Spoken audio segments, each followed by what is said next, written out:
กำลังสิไปเฮ็ดงานพี่น้องมาอีกแล้วบักลาวแดง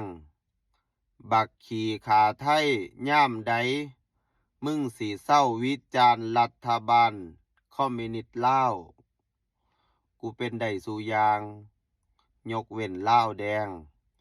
พวกล่มเจ้าล่มสถาบันกษัตริย์ตัวเองกูบ่เอานำเด้อสายเลือดไทยหัวใจสยามขวานไทยถ้าไม่มีดำคงหมดความงามไม่มีพลังแล้วจะร้องเพลงปักใต้บ้านเราให้ใครเขาฟังบินลาก็คงสิ้นหวัง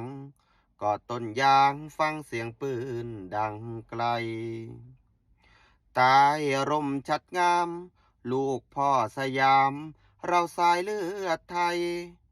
อยากถามว่านานแค่ไหนคืนลมหายใจให้ปลายด้ามควัน